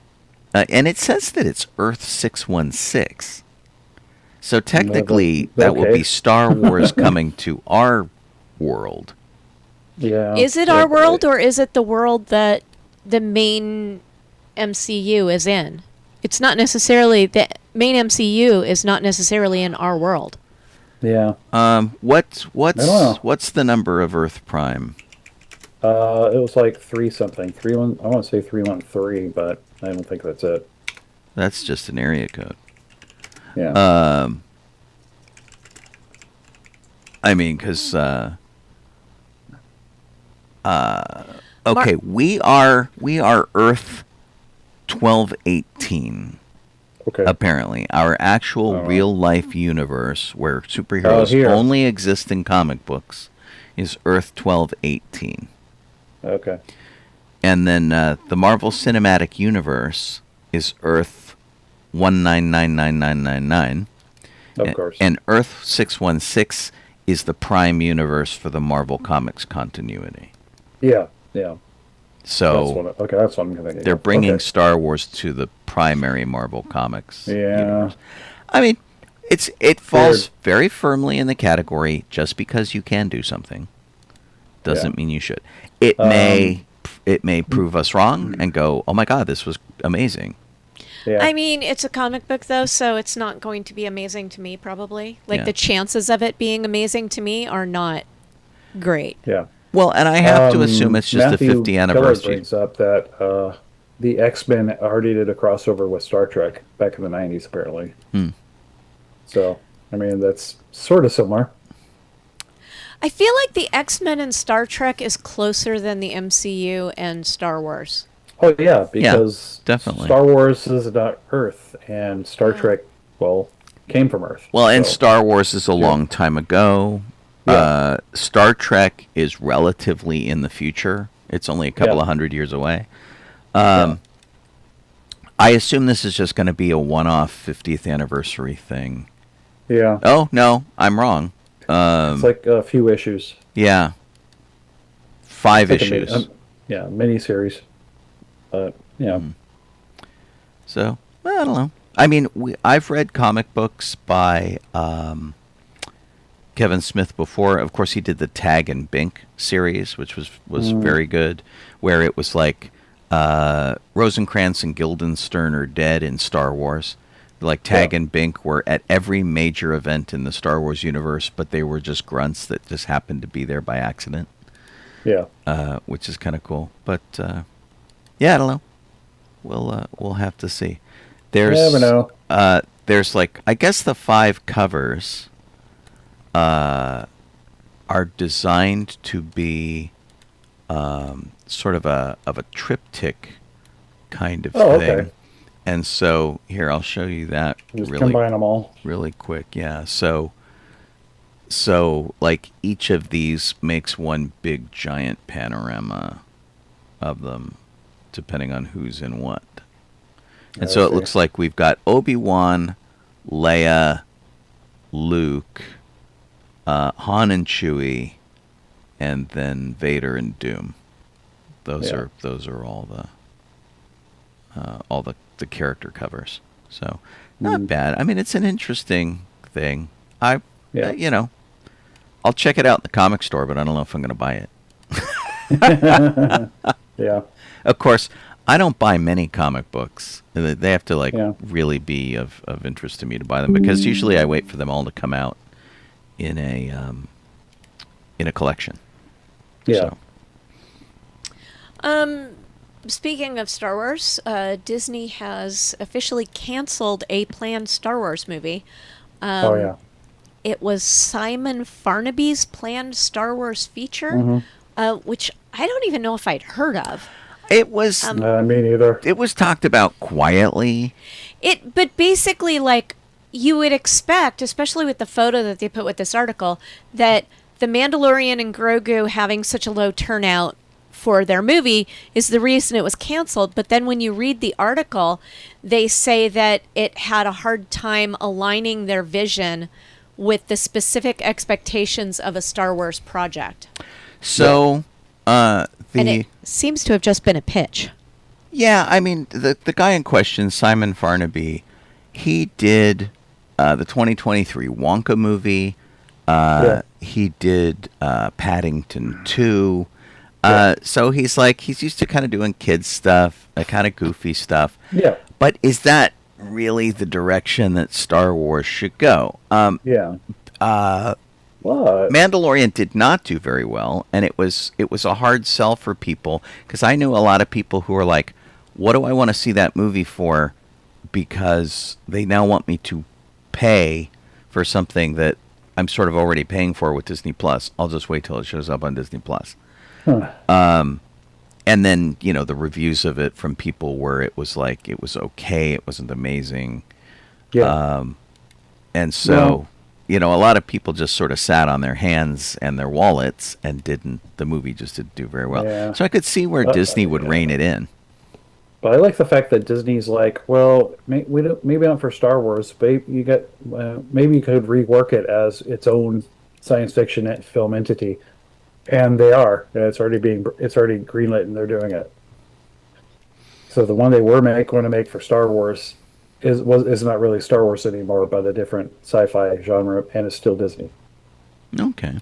Well, I mean, and maybe that's the problem too, in that the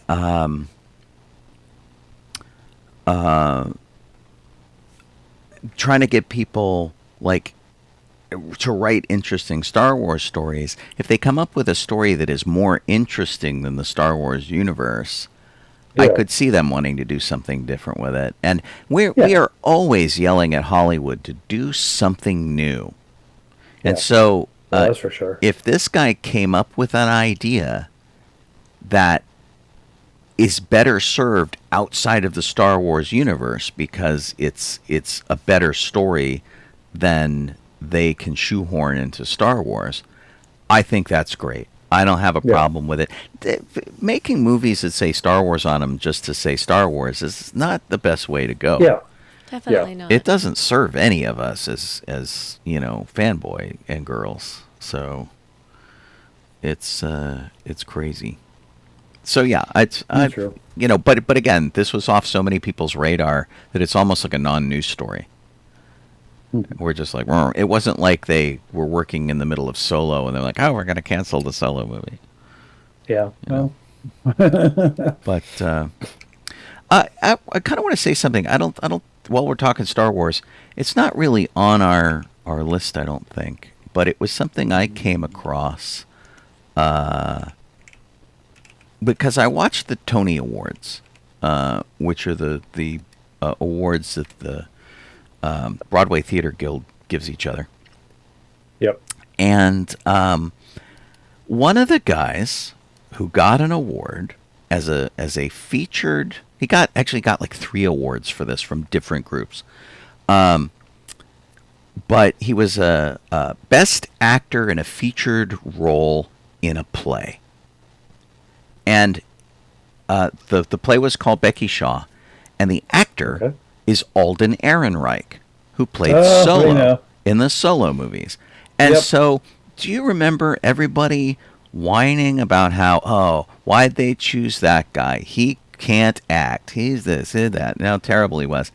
He just won a whole bunch of drama awards for being in this play. So, obviously, he can act.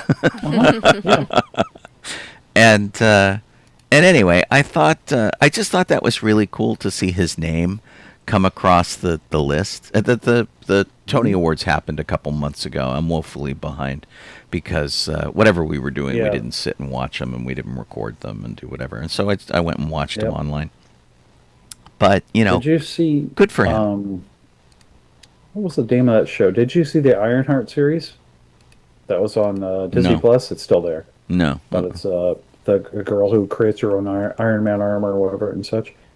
No, wait. I think we did. Yeah, I hope so. Yeah, but he's in that. Yes, we saw it, but he's a jerk in that. Well, yes and no. I mean, he isn't, but it's funny. But I like. We did see that, in fact. But I thought you were talking. I thought you were talking about Iron Fist. No, which we did not see. Ironheart was the black college student who kind of took over for Tony Stark, building her own suit.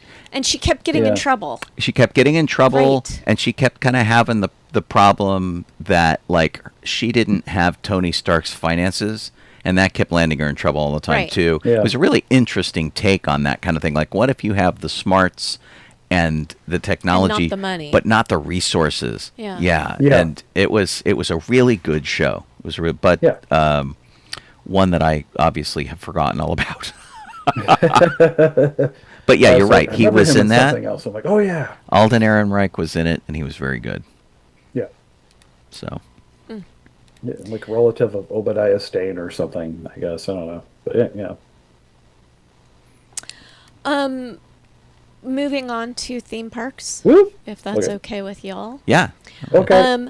We have a Halloween time food guide, which is very long. They have decided to go away from the really irritating way they were presenting Side-scrolling. the side scroll. That's gone. So it's quite long. They have a lot more Oh my goodness. more food items for the Halloween season than they have I'm going to say it in a while. Like, it feels like there's more stuff. They're It's- going big. it's this not- year. There isn't anything that I'm like, oh my gosh, I'm so bummed that I don't get to try that. Yeah. But there are things that I would definitely, if I were on a day at Disneyland during Halloween, Ruby. which I probably won't be, Yeah. there are things that I would definitely try out. Yeah. Oh my gosh. There's a, for people who like Ursula, there's an Ursula straw clip, Nice. which is really cute. So It's I'm Magic Key showing only. some of these things I here like these. where So they you Halloween Matterhorn landed- macaroon. Cool. You landed on the churro hand tart, and there's Yeah. something right below it that I would try the churro hand tart, and I would try the shortbread, Yeah. although it looks like you're going back up. No, I'm going down. It's hard for me because I'm so delayed from what you see. Oh, the pumpkin cake from Market House? House. Yeah. Yeah. Yeah. Not Market House. What's across the street? Plaza Inn. The Oh, pumpkin Plaza cake Inn, from yeah. Plaza Inn. Plaza Inn, in my opinion, has some of the best desserts in the park. Their cakes are universally, to me, very well made. Yeah, they're consistently good. Yeah. Uh, So we're never disappointed with them. They are heavy, though. You should share Yeah. it with somebody. the 'cause they're- pumpkin cake heavy. looks really good to me. Although I feel like Sean would, left to his own devices, would choose the villainous red velvet cake. It's a toss-up for me because I really like pumpkin. Yeah. Yeah. Pumpkin's really good. I would choose the pumpkin. And 100%. red velvet cake is so common. And, Yeah. and I don't Yeah. doubt that Disney did an amazing job with it. It's just really common. Yeah. So, I'm trying to remember because there's just let's so see. There's much a stuff baked here. potato, ice pandan cooler with brown sugar popping spheres and ube cream at the Bengal okay. barbecue.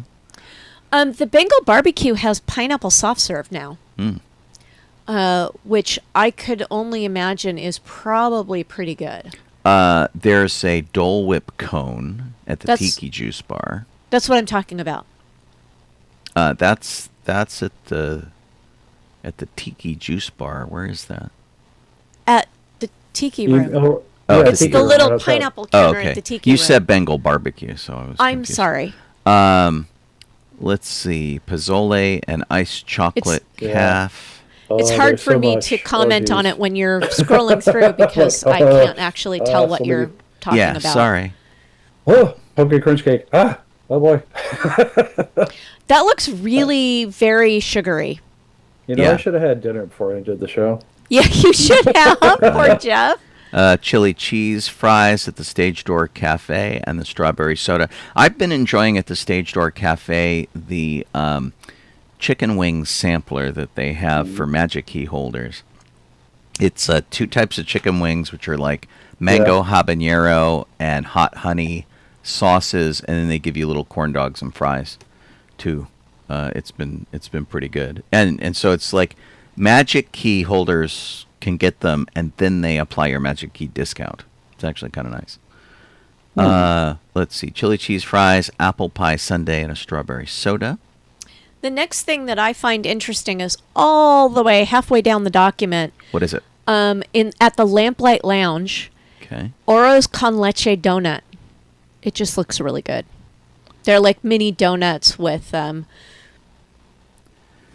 don't know, milk. There's a lot of churro sauces. Yeah. I'm not a churro sauce person. Caramel peanut butter candy loaded Bizarre. dip. The peanut butter one looked really gross to me. Darth by candy corn, Chocolate is candy back. corn. But Darth by Chocolate is not very good, and they have it every year. Right. Yeah. Pumpkin cream sweet tea. Oh, that might be pretty good. Who knows? Supernova pretzel. There was a drink that had a pumpkin topping at one of the downtown Disney places that I thought looked good. Well, at Schmoozies in DCA, they have a pumpkin pie Mickey shake. That wasn't what I was looking at, but yeah. Studio catering. I'm still trying to get to the one that you were just You're talking almost about. there. But it is halfway down the document. The ube cheesecake churro looks overkill. Cozy Cone's got a bunch of coffee drinks. Mac and cheese cone. Oh, wow, that's good. Agua fresca. The other things I thought were good were at the Vista Parkside Market. Baymax. Caramel apple cheesecake at the Boardwalk Pizza and Plaza. Whoa. Pretty good. My gosh. I'm in the hotels now. I don't know how I missed it. You're at Lamplight Lounge. You just passed it. I just passed it. Scroll up a little bit. Okay. Is it the churro Goofy thing? Sky School, Boardwalk Pizza, Lamplight Lounge. Oh, they must not have a picture of it. Yeah, they do. Well, it's not showing.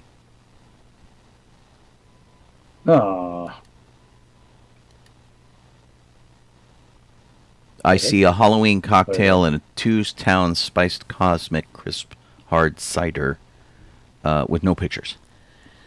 Boo. Which one of those did you like? It's not either one of those. It's the donuts. It's the donuts. And it's... Donut. I'm searching It's at the Lamplight Lounge. And okay. Just the Lamplight Lounge. And you don't have anything under Lamplight Lounge. You have Lamplight Lounge Boardwalk Dining. No, which is a separate thing. The only donuts that come up are at the Grand Californian Hotel and Spa. It's missing out of what you're looking at. I'm looking at the same thing, and yet it's here in mine. That's so weird. Yeah, there is steak frites, arroz con leche donut, Halloween cocktail, Oma Gang All Hallows Treat Imperial Chocolate Peanut Butter Stout, and Two-Town Spiced Cosmic Crisp Hard Cider. All at the Lamplight Lounge. But then the next thing that I thought was interesting was all the way... I hadn't gotten there yet, apparently. I just did a search for Lamplight and came up with a completely different thing. Okay. There it is. Yeah. Oh, wow. Yeah, they... Those are pretty good. Donut? Wow. I'm glad. Very good. You're right. This document's really tough, for sure. Yeah, so if you go almost all the way to the bottom, there is at the Vista Parkside Market in downtown Disney, they have a campfire cream soda, which is Coca-Cola vanilla cream and marshmallow syrup. And they have a candy corn cream soda, which is orange soda, vanilla cream, and marshmallow syrup. Okay. Pumpkin pie cinnamon roll. Woo! Monster Cauldron brownie. latte. Tombstone chocolate trifle. Cool. Look at all this cool stuff. Let's see. Am I in the right spot? I think maybe... It's open. You're still above Here it is. No, here it is. Well, I think maybe in the future I need to make a document that just shows a few items because maybe. This takes way too long. Well, part of the difficulty is that a lot of these things are sort of like they cover different things in different areas. There's things that are named similarly. That's so weird. You're getting different photos under Vista Parkside Market than I am. So this Hopefully is the campfire open cream soda, candy corn cream soda. But so in your document, you've got campfire cream soda and then a cocktail that I can't see the name of because it's... All Hallows Eve. Yeah. and then the candy corn cream soda. In my document, Nice. I have campfire cream soda, then candy corn cream soda, and on the end where your candy corn cream soda is the horned shadow elixir. Yeah, So- and that's down below. That's this It's one. Here. exciting. So it's weird. It's like it's shuffling the photos. Yeah, I don't know. So on the 17th, provided I can get someone to pick up my dang shift, which looks like it's going to happen, I'll be going to the Boogie Boogie Night preview. Cool. The cast preview. Oh, great. So I could be able to talk about it in a way. In a generic way, yeah. I can't spoil stuff, but yeah. Well- But if I want to, if hopefully some of the food places will actually be open, so I can get something there. I don't know if Right. they Yeah. are, but hopefully. Well, they you will should be. look through the article and like pick the thing that like pick a couple things that you'd like, so that you know Yeah. where to go. Yeah. Yeah, Will there's do. a lot of booze and stuff going on here. Yeah. And downtown. Not sure what I'll Disney, dress as, but yeah. All of that. I mean, you have so many things you could just throw on. Yeah. Yeah. I wish I had a better bald cap for my Dr. Doofenshmirtz so I Doofenshmirtz? could pop a hole in the back, but yeah. It's okay. We need to talk about the new Galaxy Buddy coming to Galaxy's Edge. Yeah, so I know a lot of people who went down there today to pick this up. Basically, there's all sorts of merch and stuff that is coming available this week, Monday, I guess. But they just redid the entire back room of the Droid Depot to sell what they call Batuu Buddies, which are like these 10-inch tall teddy bear style creatures. Oh, no. The first one they released is an Ewok. And so it is essentially a Furby. It has little moving ears, and it has digital eyes. Oh boy. This is the Disney Parks thing, and they're not giving us much of a good look at it. Come on. There we go. That's better. But what they're showing is not like exactly like it's better than it seems to look in person, because the eyes are LCD screens, and so they look right and left and get big and little and that kind of thing, and like show emotion. But they look like screens. They're like lit up, which is kind of weird. And so, because I have friends that have been putting their videos up, and it sells for about $100. It will interact with droids and other Batuu buddies. According to the back of the box, they're going to have a Grogu, and they're going to have a Hutlet, a baby Hut. Put a picture in our messenger. Here's Oh my gosh, we just found. except I don't want your audio yeah, I don't because want to that's going to hear mess up. this guy making Hang on a YouTube channel second. things. We always get dinged with people's audio. Yeah. All right. So let's see if I can find my buddy Tom and his trip today. A lot of people spent like 3 hours in line to get these things, which was kind of crazy. All right, so here we go. This is Tom. Tom's a Star Wars artist and a Marvel artist. And so you can look at the eyes, and they're very cartoony, very kind of anime, kind of slowish animation that maybe it looks better in person, but they look like screens. They look like they're lit from behind, which is a little strange. They didn't make the mouth move, but the ears move. So I think it's ears and eyes, and then he chirps and makes little noises and does whatever. And then They probably all do something different. Yeah, he'll interact with other buddies, and he will interact with the droids, apparently, from the Droid Depot. And so it's $100 for this, no Magic Key discount. And then they come with little clothing sets. You can get them like a spear and new clothes and things like that. And those sets are $30 a piece that will take a Magic Key discount. Oh, man. Give him a little lightsaber. I don't think he gets a little lightsaber. You should just get one of those little chopstick ones and put them in his hand. I mean, I'm sure there's going to be a whole Etsy cottage industry making stuff for these guys. But the eyes are creepy. Yeah, I'm not sold on it yet. Like, unlike some of the other stuff I bought at Batuu, I've like had a use for it. I don't have a purpose to picking one of these up, so I'm unlikely to. But I mean, if you're a little kid, it's probably pretty great. Yeah. I think it just looks a little weird to me. Yeah. And like I said, maybe it's better in person. I don't know. But the eyes don't look like Ewok eyes to me. They look kind of weird. Yeah, they're kind of strange. Ewok eyes just didn't really have that kind of a look. I don't remember the Ewok eyes even in the movies having white in them. So that's the thing. Right, they didn't have white in them that I remember. I mean, in the first movie they were just domes, and I also like they added some computer blinking, I think, in the special edition because it was creeping people out that they didn't blink. It's like the Blu-ray edition has like blinkies. Yeah, something like that, which is a little weird. Yeah. So but they had some that you could actually see the eye. Like they put an eye in them with digital probably for like I'm just guessing special edition did it.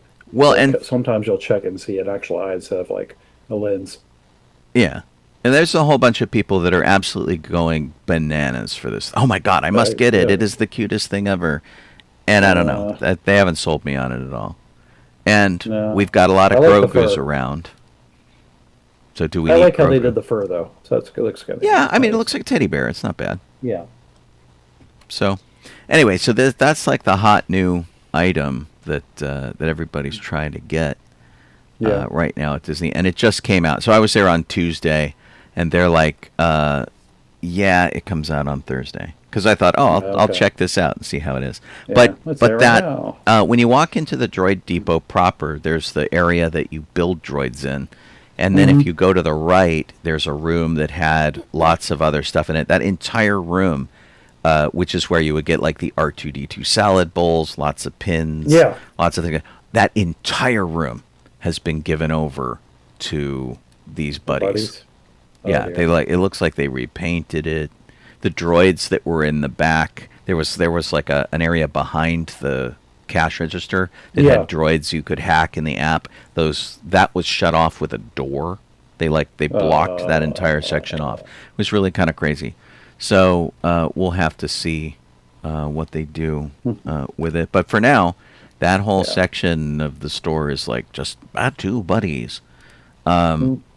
And we'll have to see because the results the reactions are mixed.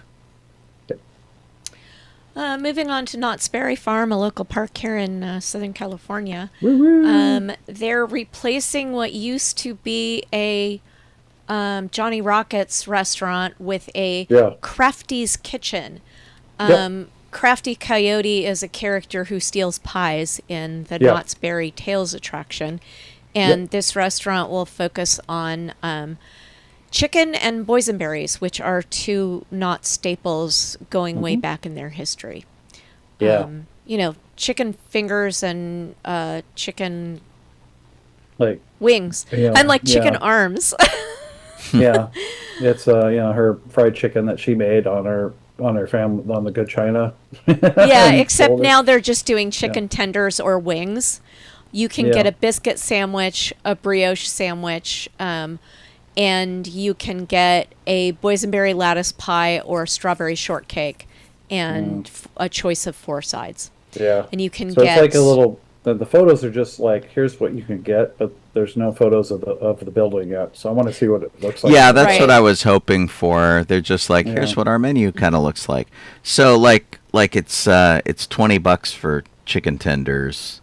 It's $20 for wings. It's $21 for a biscuit sandwich and a brioche sandwich. $7 for a slice of pie. Yep. And then moving over to Universal Studios, Fast and Furious Hollywood Drift opening has been delayed again. It's possibly going to open after Halloween nights. And the reason it's delayed is because of the neighborhood complaints about sound. And so they're adding more sound barriers. Right. The neighborhood complaints about sound are that people are screaming.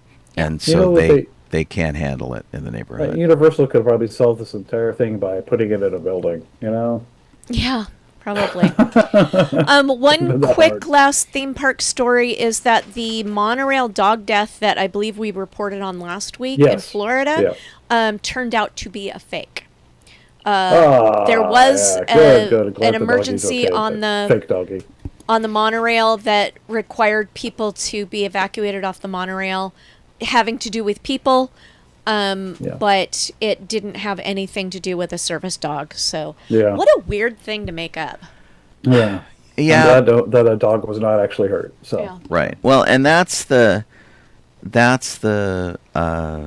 age that we live in, is that people make up stuff to get attention, get clicks, because for some people every click they get makes them money, and so they make up these crazy things.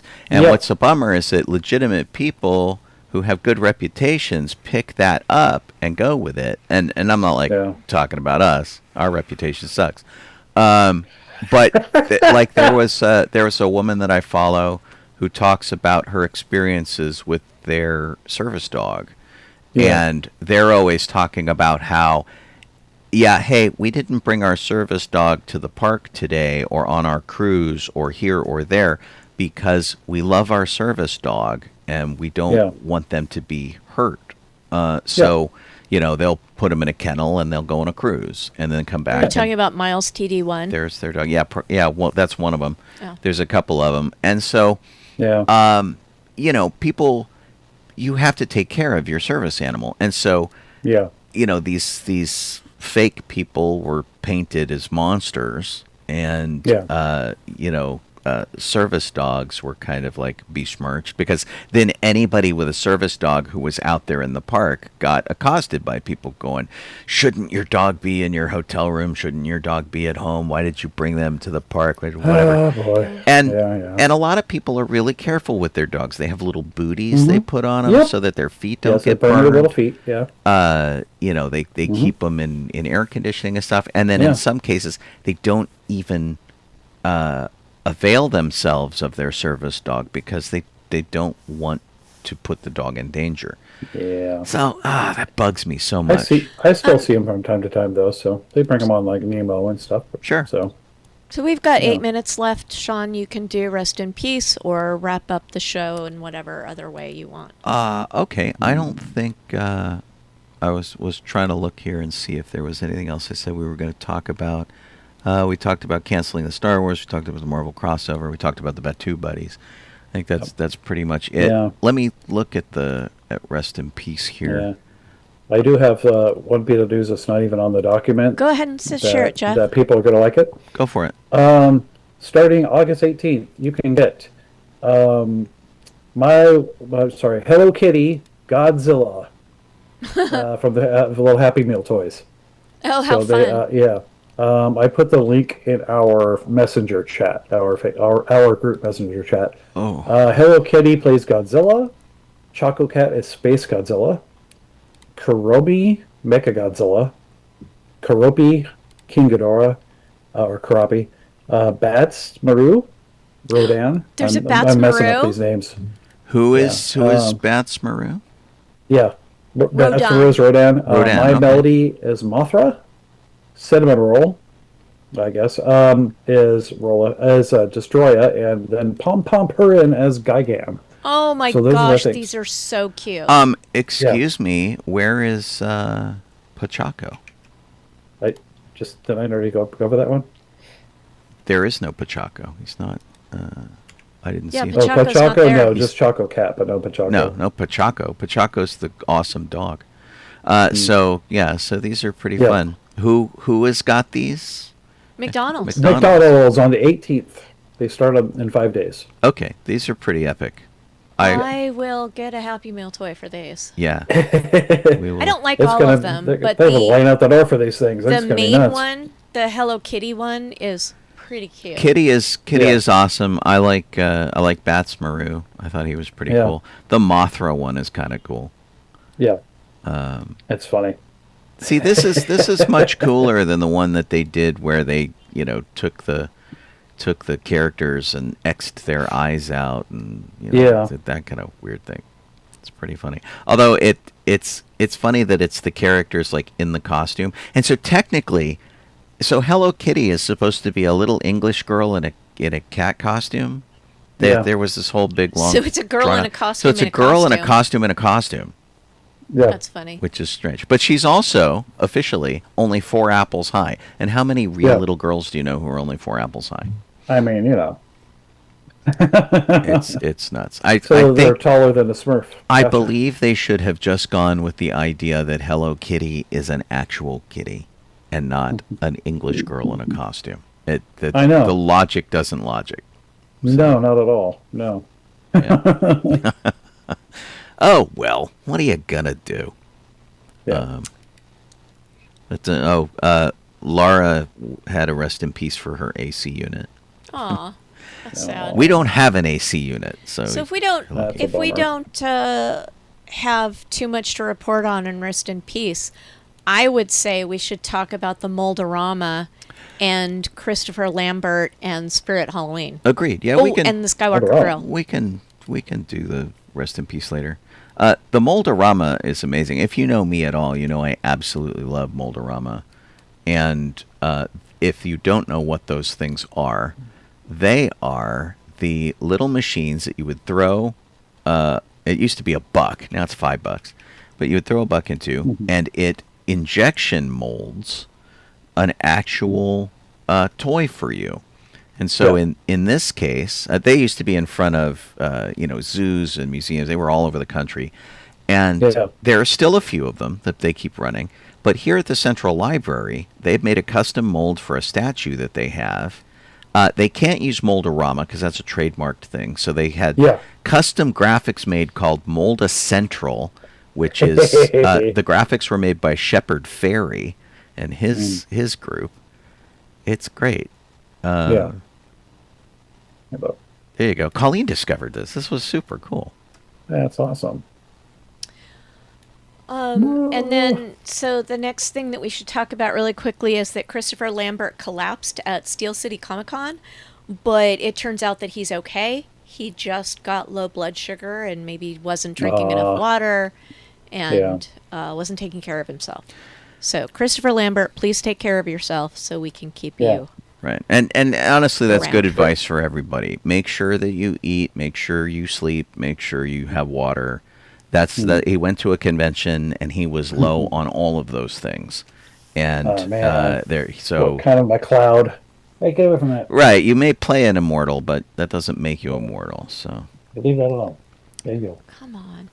The Hot Topic Spirit Halloween news is that the Spencer Spirit Holdings, the company that owns Spirit Halloween, is buying Hot Topic. Box Lunch and Her Universe. Oh man. Yeah. So it already owns Spirit Halloween, Spirit Christmas, and Spencer's Gifts. Right. So it will be very interesting. The 3 Hot Topic brands will continue to operate independently from Spencer and Spirit businesses and maintain their existing headquarters. At least for now, because that's what they're saying I think for now. Didn't Spirit buy Anovos? No. No? Okay. No, I don't think so. Anovos, who made high-end Star Wars costumes and things, they became a completely different company called Duo Novo. Okay. Okay. Then I'm thinking of something else. That's okay. Duo Novo is a wholly owned subsidiary of Ruby's 2 LLC. Right. Oh, those Rubies. So Ruby's is the other costume company that's mostly known for making pretty cheap stuff. And they are also part of NECA, which is the Okay. National Entertainment Collectibles Association. Yeah. NECA makes a lot of toys, Yeah. high-end collectibles. So Okay. I have some on the shelf behind And me. then really quickly before we end, one Oh, last brother. thing Yep. is that the Lucas Museum of Cultural Arts is opening a restaurant called Skywalker Grill at the Lucas Museum. It is now open for reservations. You won't be able to eat there until the museum opens on the 12th of next month. Yeah. But we took a That's- quick it's look just at the over there. menu yesterday, and it's quite expensive. Yeah, well, I mean, Oh. they're trying to create some sort of very fancy experience like the rest of the thing. The museum, by the way, is in soft opening. If you manage to get a reservation, when they open them for reservations, they're using people to train their crew right now. So I know people who are actually touring Well, that's cool. the museum right now. I guess it's not quite expensive for a shishi restaurant in LA. Right. It's Yeah. just that their hamburger, which is a Skywalker Ranch Wagyu burger, is $38. Right. And it's served with French fries. So this reminds me, except for the fact that it's all wood and not stainless steel, reminds me very much of a restaurant that used to be here in Los Angeles at the theme building that was called Encounter. It had the same kind yeah. of big, swooping sci-fi Yeah, it does. Jetsons Yeah. kind of look, and this looks almost identical to it, with the exception that this is all in earth tones and wood. Yeah. But I mean, this is fancy for museum eating. Yeah. Yeah. Museum restaurants are not the least expensive place to eat. Yeah, No. that's true. And I mean, honestly, there used to be a Denny's across the street, and that's about my speed. Not that eating food from Skywalker Ranch would be bad. I've eaten food from Skywalker Ranch up there. It's very good. They And raise they're- it themselves. Interestingly, their dinner menu is more expansive than the lunch menu, Mm-hmm. but the items that cross over are the same price, I Right. believe. Actually, did I say it was $38 for the burger? You did. Okay, so it's the same price. The rigatoni pasta, like it's like the cheapest meal you can make, is rigatoni, is $23. It's Wow. like, yeah. I mean, it's $13 for an order of fries. Striped bass fish is $52. Yeah, that's $65 for prime New York steak frites. So it's Yeah. French fries with steak Yeah. is $65. It's a lot. And I have to assume they're going to have an alcohol menu with Skywalker Wines. booze. Yeah. Yeah. Oh, So- you never know. Yeah, even the Caesar salad, $22. Wow. So But chopped, you can get a bowl of What a soup for deal. 18. right? Chopped Yeah, salad is just buy a salad. 27. It's like, Yeah. man. I'm excited to see this museum open, but we're not eating there. God. Unless they want us to review their restaurant. Yeah. We're not eating there. Yeah. Yep. Sorry, honey. Oh, we made it past the top of the hour. Sadness. Uh, To eat people fancy food. dropping out of the chat. Good Yep. night, everybody. Thanks Good for night, hanging out with us folks. tonight. We're very grateful. Thanks to Kit for all the hard work she does for the show. As always, we're very grateful. To you guys who hang out in the chat. We'll be back again tomorrow, next week, of course, and I'll be on the air tomorrow on Good Morning Tatooine, which is the radio show over on sci-fi.radio. You can go look at the whole schedule over there. If you are supporting us, we're grateful. If you can like and subscribe and do whatever wherever you happen to see us, that's awesome too. And we'll be Yep. back again with some of the news we didn't get to this week because we talked too much about what's going on in our own lives. Yeah, well, you know. But we'll be back next Thursday as usual.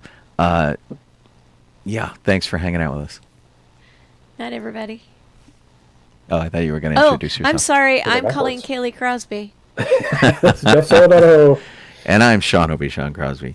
As always, May the may the force force be with Be you. with you. I spaced and thought that we had already done that and that we were on the No. good night, everybody. We portion. completely didn't do that, and it's funny. I was toasted before the show. I couldn't figure out. I forgot the timeline and stuff. We were doing that. All right, goodbye, TV people. We will see you later.